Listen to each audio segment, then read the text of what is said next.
안녕하세요. 산재 전문 박중영 변호사입니다. 산재 소송 실무 강의 오늘은 11번째 시간으로 손해배상액 산정 중에서도 적극적 손해는 어떻게 산정하는지 알아보는 시간 갖도록 하겠습니다.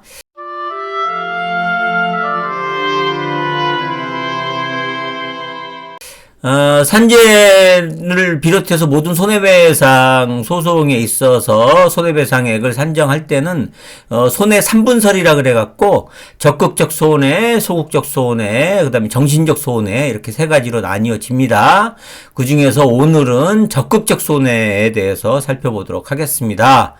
예, 적극적 손해라는 게 뭐냐면은 그 손해로 인해서 불법 행위로 인해서 그 손해가 발생을 했을 때 그 손해를 통해서 내가 그 재해자가 직접적으로 비용이 들어간 것을 적극적 손해라고 합니다. 그래서 대표적인 게 병원비 같은 거 있잖아요. 그래서 내가 교통사고나 아니면 산재사고로 다쳤을 때 내가 병원비를 내잖아요. 그럼 병원비는 내 돈이 직접 나가는 거지 않습니까?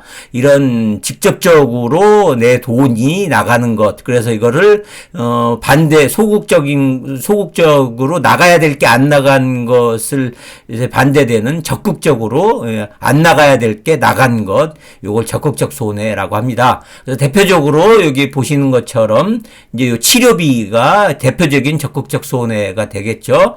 그래서 그런데 산재, 이제 교통사고 손해배상과 달리 산재 손해배상에 있어서의 치료비 등은 이 요양급여로 공제가 됩니다.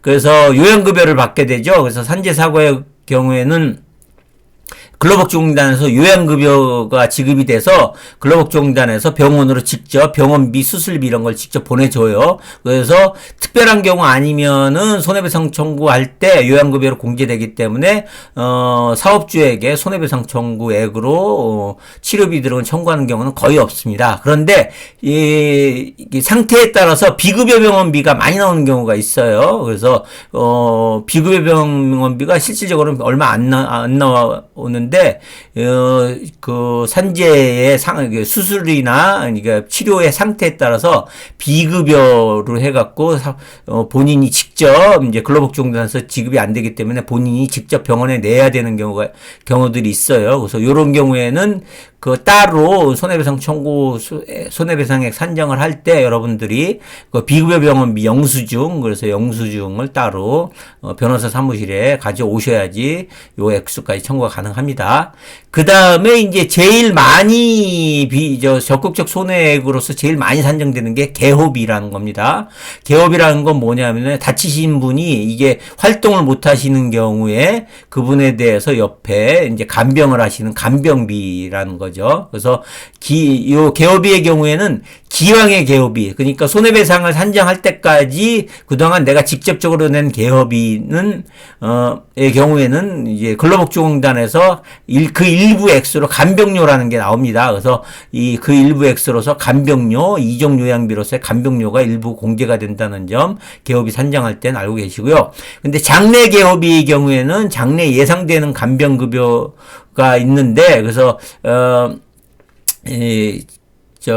간병을 받아야 될 필요가 있는 경우에 장래에 향해서 근로복지공단에서 간병급여를 신청하는 경우에는 일정 액수의 간병급여가 나오는데 그러한 간병급여는 개호비 산정할 때 공제가 되지 않는다는 점, 그 대신에 손해배상액 산정을 해서 개호비를 받으면은 추가적인 간병비, 장래 개호비가 간병급여가 이제 지급이 안 되는 수도 있다는 점, 요 점은 염두에 두시면 될 것 같습니다.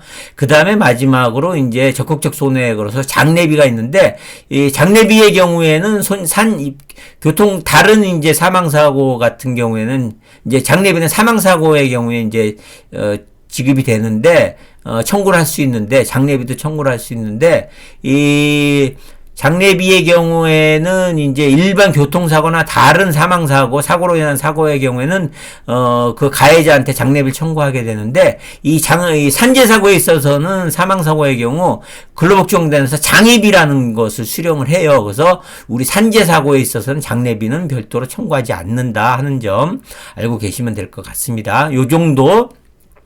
그래서 적극적 손해는 요 정도가 방법으로 산정을 해서 손해배상을 손해배상 액수를 산정한다. 이 정도만 알고 계시면 될 것 같습니다.